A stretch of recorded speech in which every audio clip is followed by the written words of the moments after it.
ایک مرتبہ حضرت خضر علیہ السلام دریا کے کنارے بیٹھے تھے۔ اتنے میں کسی سائل نے آ کر سوال کیا کہ میں آپ سے اللہ کے واسطے سوال کرتا ہوں، مجھے عنایت فرمائیے۔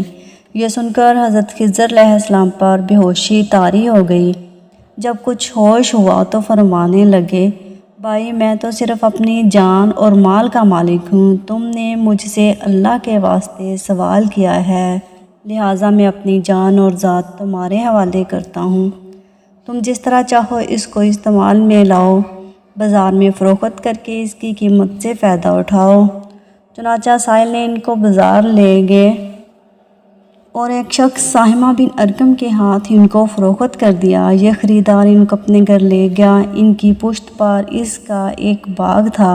چنانچہ ساہمہ نے حضرت خضر علیہ السلام کو ایک کدال دے کر کہا کہ اسے سامنے والے پہاڑ پر مٹی کاٹ کاٹ کر باغ میں ڈالتے رہیں، اور یہ حکم دے کر ساہمہ اپنی کسی ضرورت سے کہیں چلا گیا، اور حضرت خضر علیہ السلام اس پہاڑ سے مٹی کاٹ کر باغ میں ڈالنے لگے۔ جب ساہمہ واپس آیا تو اس نے گھر والوں سے دریافت کیا، کیا تم نے غلام کو کھانا بھی کھلایا ہے یا نہیں؟ گھر والوں نے جواب دیا، ہمیں معلوم نہیں، غلام کہاں ہے؟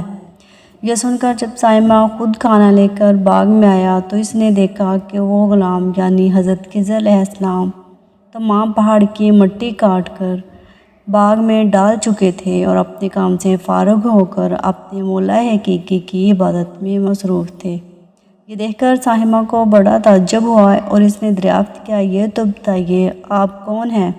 یہ بات سن کر حضرت خضر علیہ السلام پر کچھ بے ہوشی طاری ہو گئی۔ پھر افاقہ ہونے پر انہوں نے فرمایا کہ بھائی میں خضر ہوں۔ جس کو سن کر ساہمہ کے ہوش اڑ گئے تو اس نے یہ کیا کر دیا، ان کو غلام بنا کر ایسے کام پر لگایا، یہ تو انتہائی گستاخی ہوئی۔ پھر ہوش ہونے پر ساہمہ نے توبہ کی اور پروردگار سے عذر خواہی کے ساتھ حضرت خضر علیہ السلام کو آزاد کر دیا اور جناب باری میں عرض کیا کہ اللہ تعالیٰ مجھے اس سے پر معاف فرما دے، کیونکہ میں ان کو جانتا نہیں تھا۔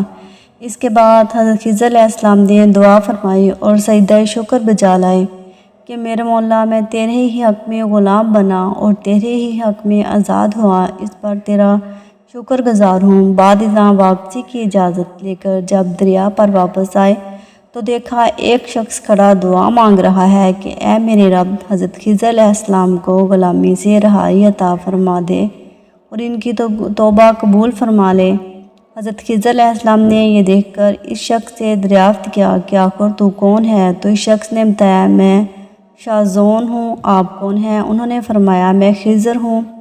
اس کے بعد شاذون نے کہا، اے خضر، تم نے اپنے لیے رہنے کا مکان بنا کر دنیا طلب کی ہے، کیونکہ حضرت خضر علیہ السلام کا دریا کے کنارے پر ایک عبادت خانہ تھا۔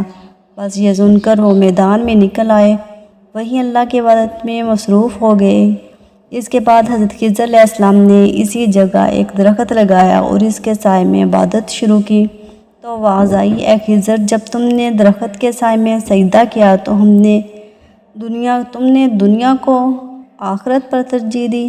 مجھے اپنی عزت اور جلال کی قسم، مجھے دنیا کی محبت میں رضامندی نہیں ہے۔ اس کے بعد حضرت خضر علیہ السلام نے شاذون فرشتہ سے کہا، اے شاذون، دعا کرو کہ اللہ تعالیٰ میری توبہ قبول فرمائے۔ چنانچہ شاذون نے دعا کی اور اللہ تعالیٰ نے شاذون کی برکت سے حضرت خضر علیہ السلام کی توبہ قبول فرمائی۔